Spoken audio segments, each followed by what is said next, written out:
आपल्यापैकी बऱ्याच जणांना संध्याकाळची छोटीशी का होईना भूक ही लागतेच. ही भूक भागवण्यासाठी काही जण मुरमुऱ्याची भेळ, भडंग किंवा चिवडा बनवून खातात. आज आपण यापैकीच कुरकुरीत असा मुरमुऱ्यांचा चिवडा कसा बनवायचा ते पाहणार आहोत.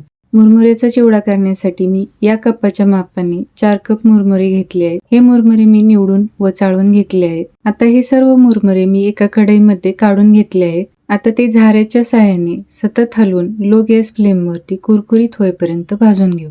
मुरमुरे दुकानातून आणल्यानंतर ते सादळलेले म्हणजेच मऊ पडलेले असतात. ते असे कोरडे भाजल्यामुळे जास्त काळ कुरकुरीत राहतात व चविष्ट लागतात. म्हणून हे मुरमुरे आपण थोडा वेळ भाजून घेणार आहोत. हे मुरमुरे 5 ते 7 मिनिटं सतत हलवून मी भाजून घेतले आहेत. आता हे कुरकुरीत झालेत की नाही ते चेक करून पाहू. तुम्ही येथे पाहू शकता हे मुरमुरे व्यवस्थित कुरकुरीत झाले आहेत. आता ते एका परातीमध्ये काढून घेऊ.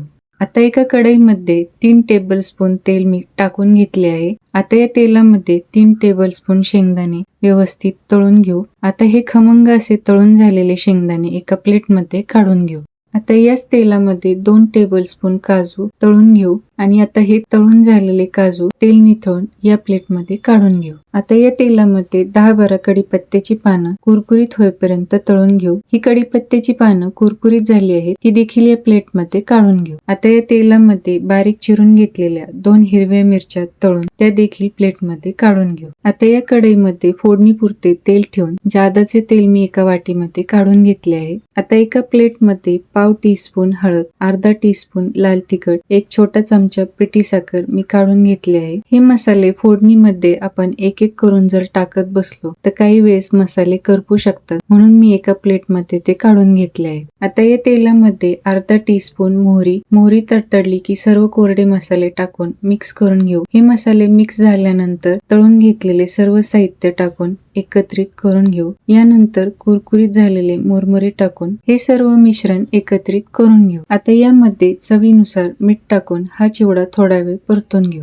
हे अशा प्रकारे कमी साहित्यात झटपट बनवून होणारा मुरमुऱ्यांचा चिवडा बनवून तयार आहे. आता हा चिवडा थंड होण्यासाठी एका परातीमध्ये काढून घेऊ. तो तुम्ही हवाबंद डब्यामध्ये ठेवला तर महिनाभर चांगला राहतो. हा मुरमुऱ्यांचा चिवडा मस्त कुरकुरीत होतो आणि चवीला एकदम चविष्ट लागतो. हा चिवडा लहान मुले व घरातील सर्वांना नक्कीच आवडेल याची मला खात्री आहे. एकदा नक्की बनवून पहा. तुम्ही जर अशा पद्धतीने चिवडा बनवला तर तो कसा झाला होता हे मला तुम्ही कमेंट बॉक्समध्ये जरूर सांगा. हा व्हिडिओ जर तुम्हाला आवडला असेल तर व्हिडिओला लाईक व चॅनलला सबस्क्राईब नक्की करा.